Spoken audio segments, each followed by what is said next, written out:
estou voltando aqui um pouco para a pecuária, mas tudo parte do mesmo princípio.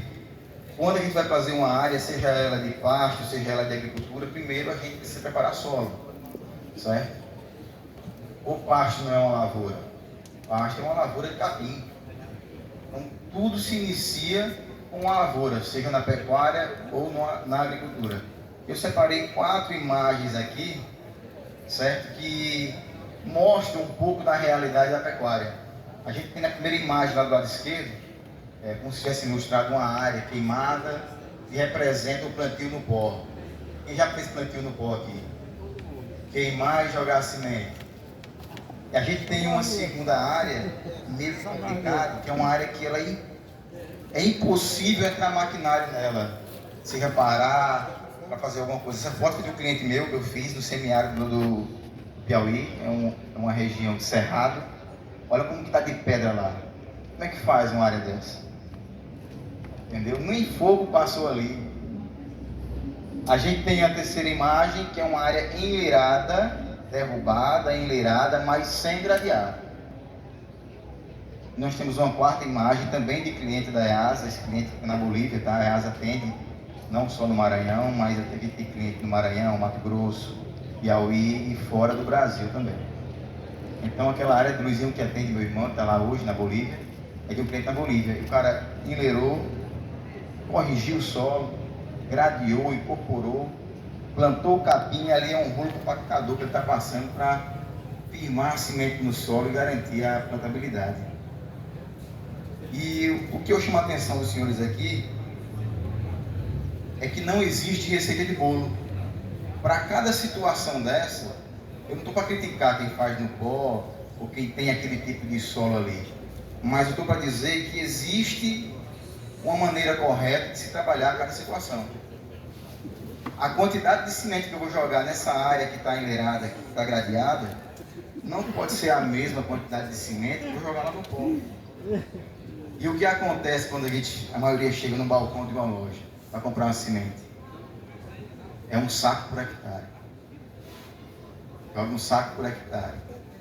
Aí o produtor vai lá e jogou um saco por hectare, mas a área dele era aquele carrasco ali, ó. E um saco por hectare não gramou a área dele. O que acontece? Ele volta com uma dor no coração para dentro da loja e uma reclamação: a semente não presta. Qual que é a semente boa? É a que germina, é a que faz pasto. Então a gente tem hoje, quando se fala de semente, várias tecnologias diferentes. Sementes grafitadas, as incrustadas, convencionais, de VC baixo, VC alto. E é justamente para a gente poder definir qual a semente utilizar quando o cliente chega e pergunta quanto que está a semente. A pergunta tem que ser devolvida para ele: amigo, a sua área vai ser jogada como? É de avião, é de trator, é no pó, vai ser gradeada, para poder ter um posicionamento correto que vai ser semente. Dá um tempo para você, nesse primeiro vídeo da esquerda. Está sem áudio.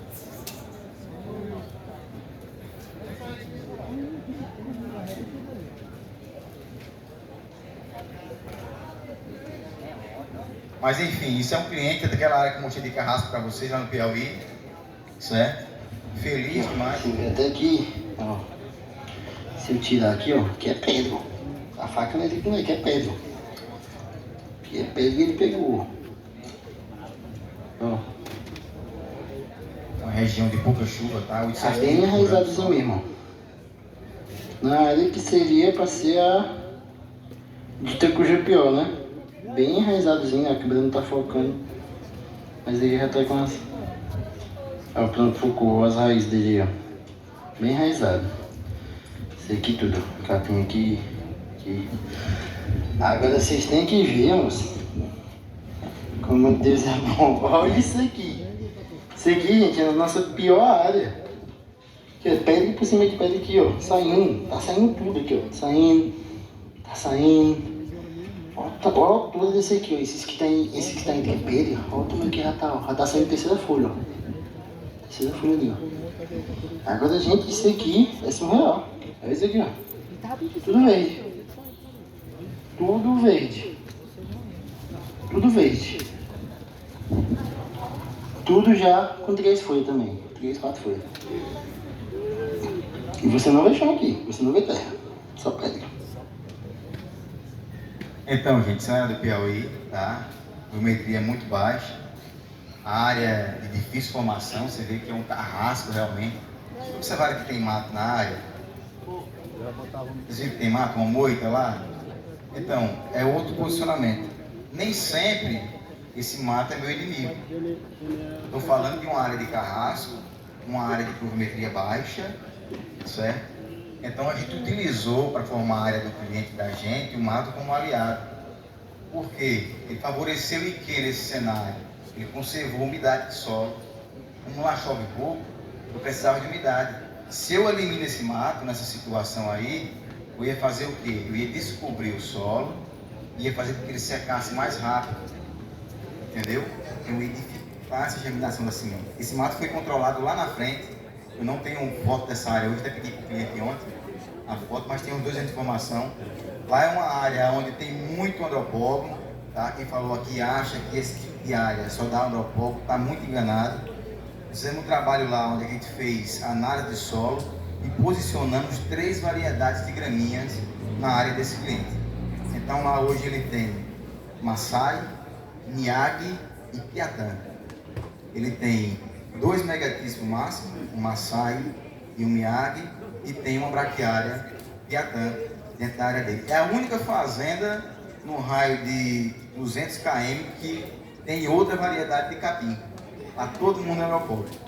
E o interessante é que quando ele plantou o capim, todo mundo correu para lá e disse, vai morrer. Vai morrer. E eu disse, não vai morrer. A tua área dá esse capim. Por quê? De ter feito análise de solo antes, o solo disse para a gente, na interpretação, que lá dava Piatã. Lá poderia ter um Maçai sim, poderia ter um Miyagi sim, que são cultivares muito mais interessantes do que o Europol. Certo? Me mostra outro vídeo, por gentileza. Certo. Explicar para a gente o trabalho que foi feito aqui, como foi a sua experiência Olha essa e a área. sua visão, foi o que tu achou da técnica que foi empregada aqui. Isso aqui era uma área que estava totalmente sem pasto, né? Tinha uma infestação muito alta de ervas daninhas aqui, e a gente recebeu a orientação de fazer um plantio inteligente. Esse plantio é feito, você joga semente, ou de drone, ou de trator, né? E logo em seguida você faz uma aplicação de herbicida, né? Essa aplicação, a folha vai secar, vai cobrir a semente, e o resultado é isso que vocês estão vendo aqui, ó. Funcionou muito bem. É uma técnica que pode ser aplicada no período de chuva, né? Não precisa gradear, não vai degradar solo, né? Então ficou muito bom. Eu gostou do resultado, já conhecia a técnica. Não conhecia a técnica ainda, mas gostei muito do resultado e vou adotar daqui para frente. Muito interessante. Nós vimos com 2 anos de seca consecutivo, certo? E a gente tem que ter uma solução para os clientes. Ninguém tem pasto ainda e não tinha, menos ainda há pouco tempo atrás. E o que a gente adotou? Chamamos de reforma inteligente.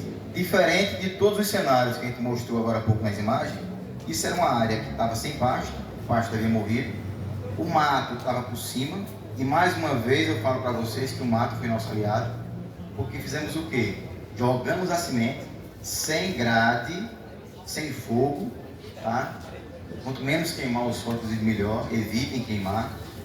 E após a semeadura do capim, a gente dessecou a área com herbicida. E daí o resultado, o capim nasceu no limpo, já estava feito o herbicida, ficou desse tamanho o custo do cliente, e a gente gramou, se brincar, uns 5 mil hectares esse ano, todo dessa maneira. Porque ninguém tinha como fazer da maneira correta, gradear, corrigir, as chuvas poucas, o tempo curto, e a quantidade de pasto perdido esse ano foi enorme.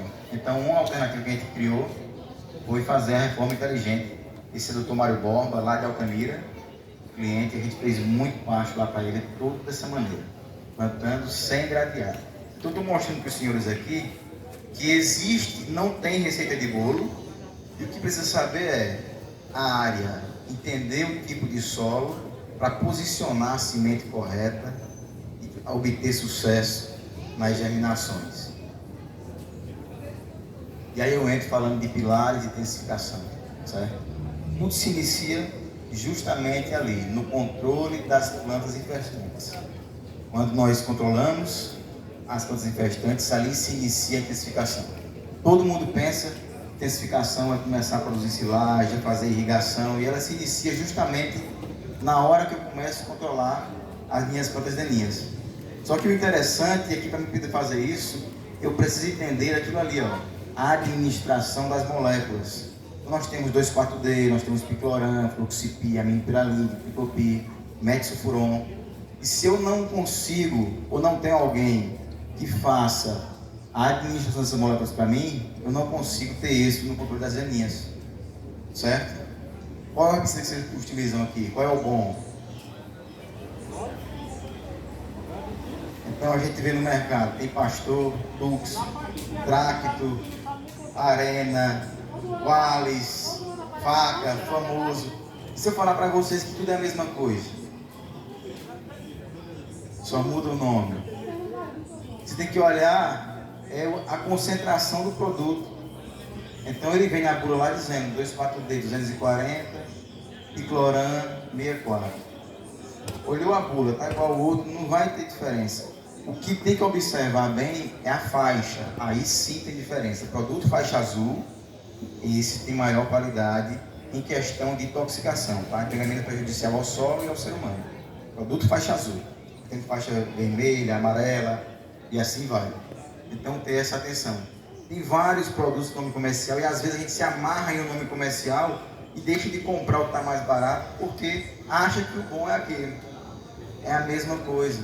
Ah, mas eu apliquei esse e foi diferente do ano passado. Alguma coisa mudou, amigo, na aplicação e não foi o produto. Tá? A concentração, se for a mesma, o resultado vem independente do nome comercial do produto. Dá um penicilino. Não é que eu seja inimigo da roçadeira. Eu até indico e uso em algumas situações. Mas essa propriedade tem exatamente 3 anos que ela viu um rosto. Seja mecanizado ou seja manual. Confirma, Chico? 3 anos. E o manejo aqui é feito com o quê? E o que para limpar o mato? Herbicida. É isso aí. Bora. Fazenda Marmorana, lá em São João do Soter, a gente aposentou a roçadeira do cliente. Tá? Tudo feito com herbicida e pasto aparado com boca de boi. Carga alta, fazenda lucrativa, porque nós fizemos a administração correta das moléculas. Tá? Toda vez que eu roço um pé de mato na minha fazenda, eu estou aumentando a dificuldade dele de controle herbicida. Porque o roço ele é um paliativo, tá? Ele não é o remédio para a situação. Quando eu faço um roço, eu estou eliminando parte aérea da planta, porém aumentando o sistema radicular. Ela continua competindo com o meu pasto. A única maneira de eu produzir mais, e eu falando de intensificação, pilares da intensificação, falei de herbicida, é quando eu aplico o herbicida nessa área e começo a controlar a daninha, porque ele vai pegar aquela planta pelo sistema radicular. Aí ela deixa de se alimentar do solo, dos nutrientes, e sobra mais comida para o capim. Antigamente o pecuarista aplicava herbicida e falava assim, parece que adubou o pasto. Foi somente comida que ficou mais para o capim. Certo? E quando eu faço o roço, acontece o quê? Ele continua comendo, porque a planta está viva. Eu só eliminei parte aérea da planta. Então comecem a trabalhar com herbicida, sempre procurando alguém que realmente entenda, para fazer uma dosagem correta, estilo essa aqui, ó. Olha a imagem de cima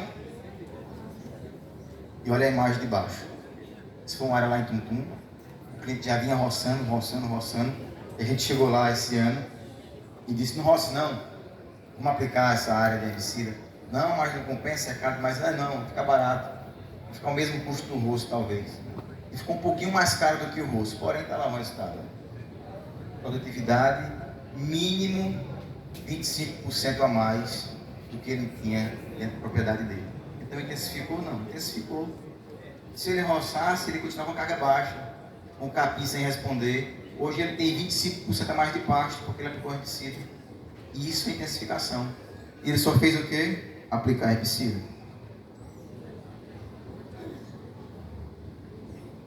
Forma de aplicação: pode ser terrestre, tratorizada, bomba postal, atomizador postal, que é aquela motorizada, aérea, avião, helicóptero e drone, certo? A gente fala de aplicação terrestre. A tratorizada e bomba postal nos permite fazer área total e área localizada. O atomizador postal só nos permite fazer área total. Certo? E quando é que é uma área total e uma área localizada? Você saberia informar para mim? Quando a gente está dentro da área e o mato é longe um do outro, eu costumo dizer que essa área não compensa fazer a aplicação de área total. Porque vou jogar onde? No capim. Certo? Isso acontece quando a gente faz várias vezes herbicida e vai escapando aquele mato mais duro. Então aquele tipo de mato que escapa, o correto é fazer uma aplicação localizada nele depois. Com uma bombinha postal ou com o trator. O trator tem mecanismo para fazer a aplicação. Atomizador postal não, tá? Ele só é indicado para aplicação de área total, onde o mato realmente é junto. Nas aéreas a gente tem avião, que só faz área total, helicóptero, que só faz área total, e drone, que já tem a tecnologia também de fazer a área localizada. Ele vai lá com outro drone, mapeia a área, vê as plantas daninhas, os pontos dela e vai só em cima dela. De cada uma. Já tem essa tecnologia para o drone. Divisão.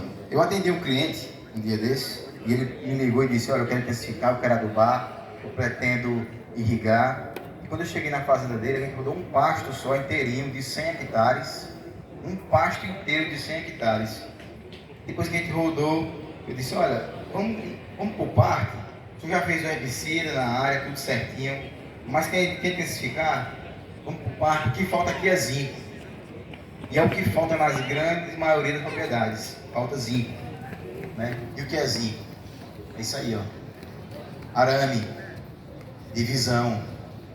Quanto mais dividida for a minha área, melhor o meu pastejo. Aumento a capacidade de lotação. Áreas grandes não é interessante. Entenderam? Então, quanto mais divisão eu tenho na minha área, eu possibilito a intensificação, eu consigo criar mais, eu consigo ter um controle melhor do pasto, uma colheita melhor do pasto via boca animal, somente por fazer divisão. Herbicida, falamos dele agora há pouco, e divisão da área. Só em dividir ela, em subdividir, você consegue subir mais 50% da sua capacidade de produção. Então, quando fala em intensificação, todo mundo quer fazer o quê? Adubar, irrigar, fazer silagem, mas esquece que aqui, olha, eu gastando bem menos, somente herbicida e dividindo, eu consigo subir 75% da minha capacidade de produção na propriedade. Com 2 toques que fizemos na fazenda: herbicida e divisão. Essa é a marca da gente, tá? E quando eu falo de divisão, nós temos 2 maneiras de dividir, tá? Nós temos as secas convencionais, normais, né? Estaca de 3 em 3 metros, a gente faz de 4 em 4, de 5 em 5 coloca um balancinho. Todas funcionam. 5 pernas de arame, quando é pegando o vizinho, nas divisões 4 pernas, mais ou menos assim, não é? E nós temos cerca elétrica. Vai lá. 30 metros uma estaca da outra, 3 pernas de arame, arame mais baratinho que tem no mercado, frouxo, folgado, entendeu? Gastando quanto? Pelo menos 50% a menos. Mais rápido, mais eficiente, mais barato. Funciona? Funciona demais. A gente tem posicionado muito nas fazendas, tem muito cliente que usa, tá? Eu já chamo esse sistema mesmo de secreto convencional, porque nós estamos caminhando para isso aqui, ó. Isso é uma área da Bolívia. O que é que tem ali? Um fio de arame controlando o gado pastejando lá, ó. O que nós temos aqui? Olha, o pasto inteiro, o pasto comido desse lado. Um fio de arame. Depois que o animal acostuma desse sistema, fica fácil. É barato ou não é? É muito barato. Entendeu? Isso é tecnologia, isso é intensificação. Utilizar a tecnologia para a gente favorecer a produtividade das fazendas. E aí a gente fala às vezes, eu falo sempre, deixar de ganhar é diferente de perder. Às vezes você está deixando de ganhar dentro da propriedade de vocês. Olha aí, capim passado, olha que zuri bonito lá. Passou, o gato não comeu, deixei de botar dinheiro no bolso. Eu chego nas fazendas às vezes, olho a fazenda todinha, está topado de pasto assim. Aí eu olho para o cliente e falo, sabe o que está me dizendo a fazenda? Diz, o que é? Ela quer lhe dar dinheiro e você não quer receber. Olha lá, para que deixar perdoado? Não precisa deixar perdoado nem quando planta a primeira planta. E se espera sementear naquela ilusão que tem que sementear, jogar semente no terreno negativo. Olhe na hora certa, entra com gado mais leve, faz o primeiro pastejo no cedo, bota dinheiro no bolso. O gado comeu isso aí, é ganho de peso, é dinheiro no bolso. Deixou o pasto passar, ó, eu deixei de ganhar. A fazenda quis me dar dinheiro e eu recusei. Olha lá que pasto lindo ali, ó. Esse é meu irmão. Você é numa área da Bolívia também, tá lá, ó. No momento da entrada do gado, botou um lote pequeno, antes de sementear, tá vendo? Ali é a hora de entrar o gado. O pasto vai sementear de qualquer maneira, seja ele grande ou ele pequeno, ele tem um ciclo dele, e ele vai sementear. Colhe ele nessa altura aí, bota o dinheiro no bolso e espera que a natureza faz o resto.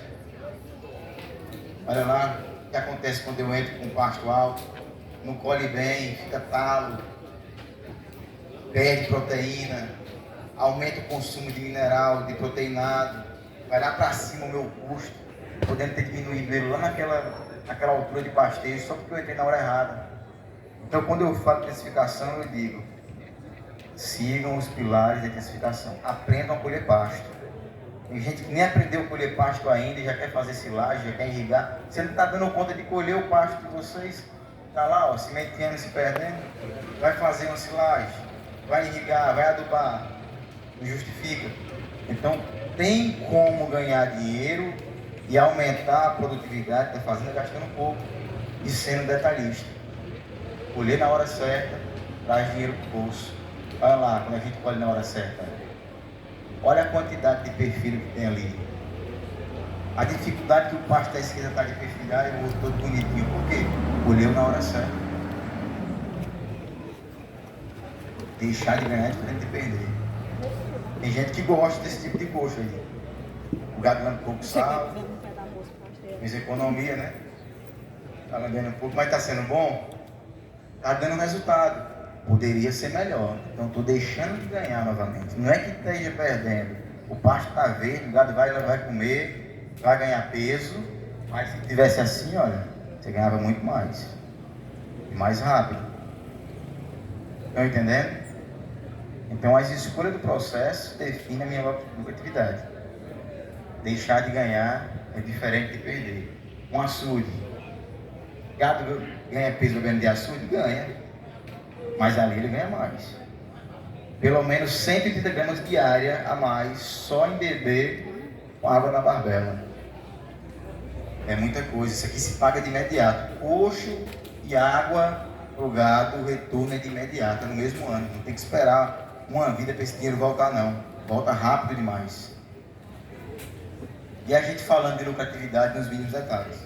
Porque quando eu falo de pecuária, a gente tem 3 situações, né? 3 ciclos. Cria, recria e engorda. E cada uma dessas situações deixa uma margem na fazenda. E tem as propriedades de ciclo completo, que trabalham com tudo, né?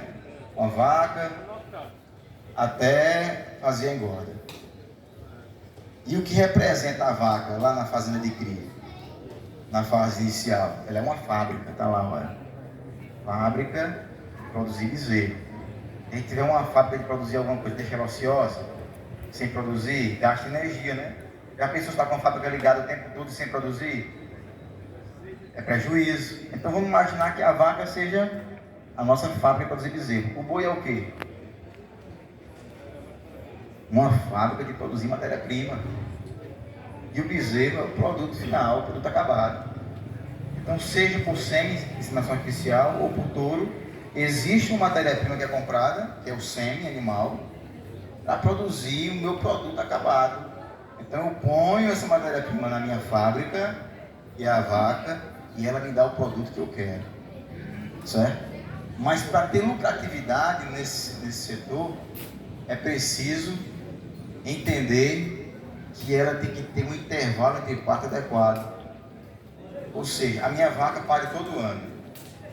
Mas não é essa a frase. É que ela tem que parir 1 ano a 12 meses. Então a cada 12 meses tem que vir um bezerro. Se pariu em janeiro, tem que parir em janeiro de novo. Ela pariu em março, em abril, em maio, ela começou a deixar despesa dentro da propriedade e a gente não vê. Porque a pecuária, o lucro e a despesa é invisível. Você não vê o que está ganhando nem o que está perdendo. Tem que fazer essa conta, ó, intervalo entre parto. Recria é a fase menos favorecida nas fazendas. Quase ninguém se atenta a ela e é onde está a minha maior margem na recria. Por quê? Ali o animal está vendo a estrutura. Eu não tenho muita preocupação com botar gordura nesse animal ainda, a estrutura. Aquele rapazão está crescendo, desenvolvendo. É fácil ganhar dinheiro nessa fase. E às vezes a gente vai lá e prioriza a engorda, que não tem que deixar de ser priorizada realmente, mas esquece da recria. E aí esse bezerro começa a perder peso, começa a não lamber o proteinado, o mineral adequado e não desenvolve. Passa mais tempo na adolescência. Então ele comeu a minha margem. Ali é onde eu devo acelerar esse animal, onde eu gasto pouco para acelerar ele, justamente porque ele está em alto desenvolvimento. Estrutura é mais barato do que gordura. E aí vem a fase da engorda. Todo mundo quer olhar para onde? O boi. Eu olho para o pasto. Quem determina para onde eu vou é o meu pasto. Seja qual produto eu vou utilizar no coxo, quando eu devo mudar, tudo é o pasto. O pasto dita as regras. E quem determina a hora de abater o boi? Quanto que um boi tem que pesar para ele poder ir para o frigorífico? Quantos quilos? 20 arroba. Se eu falar para o senhor que depende. O que determina a saída do boi é ali, ó. É a posição do bezerro. É o preço do bezerro. Esquece preço de arroba de boi e foca no preço do bezerro. Quanto que está o bezerro hoje? R$20. Se um boi meu comprar 2 bezerros e meio, eu estou ganhando dinheiro ou não?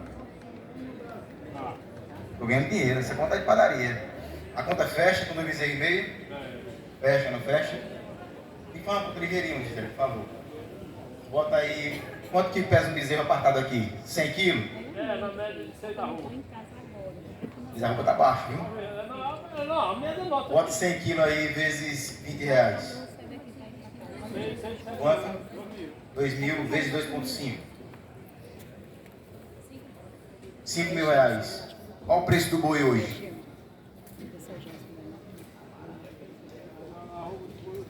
Ah, quanto, Juliana? Tu que vem toda semana? 300 milhões. Arroba R$300. Dá R$20 também então, não é isso? 300 de alguma coisa, não chega. Pronto, dá R$20. Divide por 20 de novo. Olha, o senhor falou quantos arroba? 20 arroba para bater um boi, né? Na minha conta ali fechou com 250 quilos.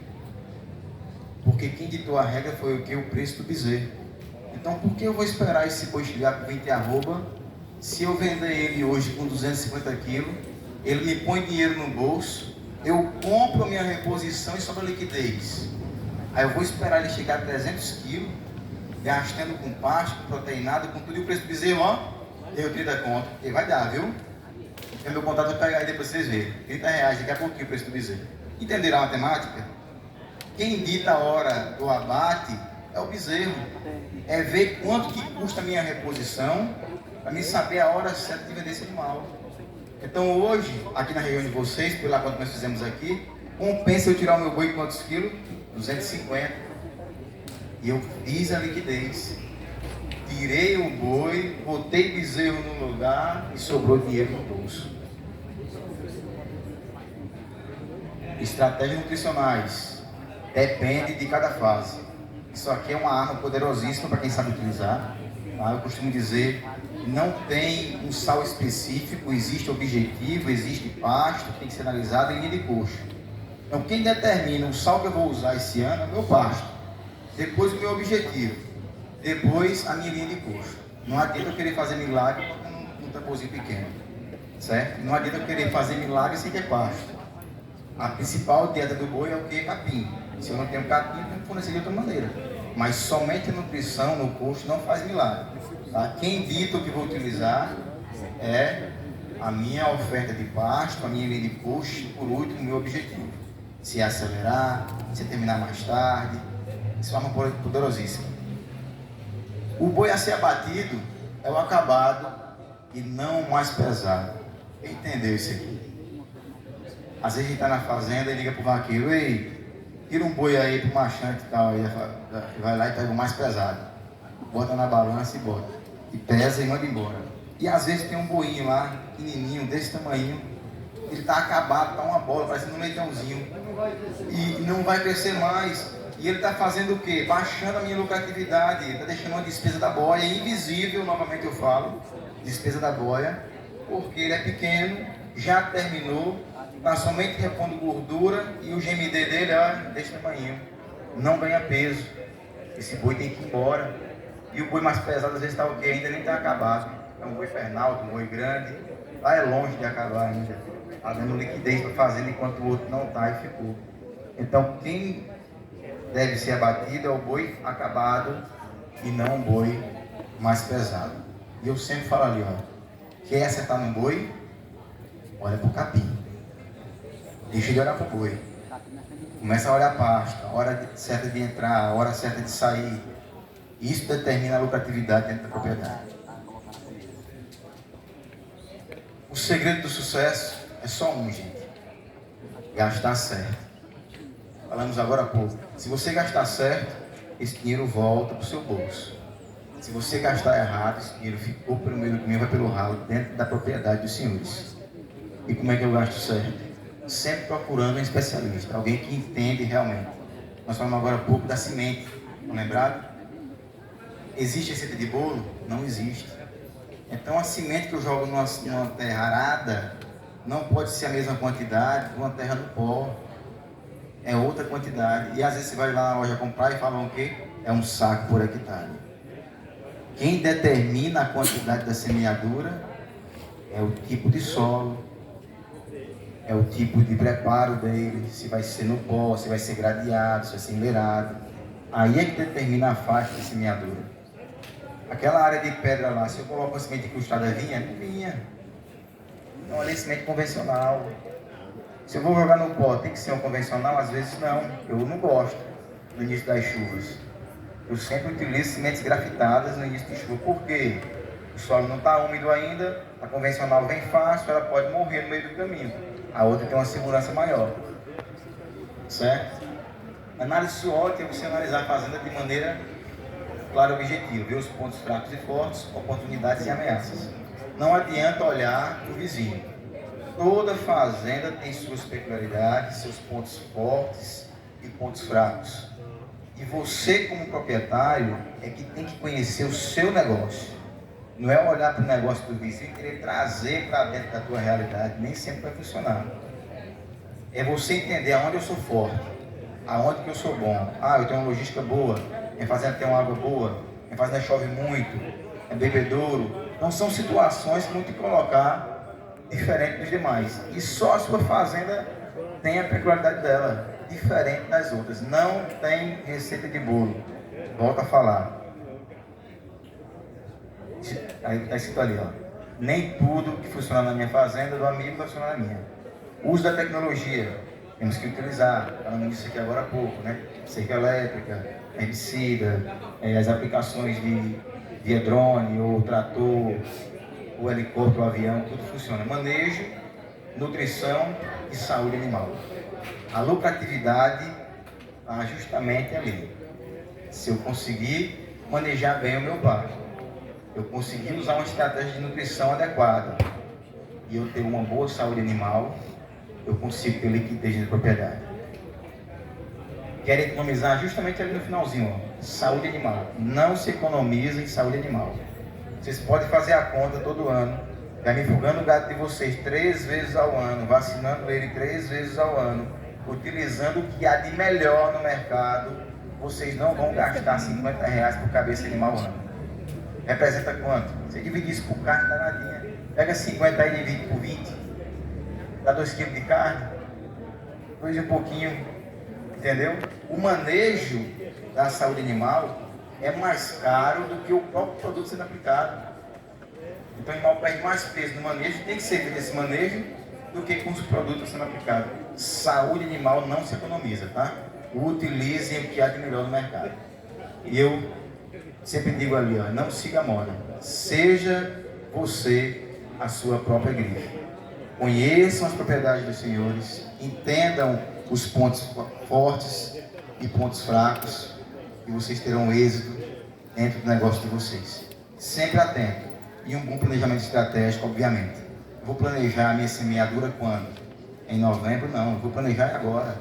A seca se planeja nas águas. As águas se planejam na seca.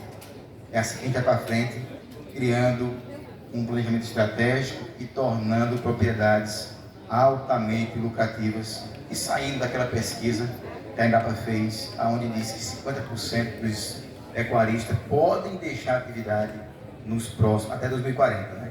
Com 2 décadas. Tem acontecido. Embora tenha aumentado a produtividade do agro, mas tem alguém aí, entre os grandes e pequenos, que mais produz e produzem menos, que está saindo da atividade porque não consegue ter lucratividade dentro da propriedade. E só tem uma maneira de ter lucratividade. É o quê? Gastando certo. Obrigado.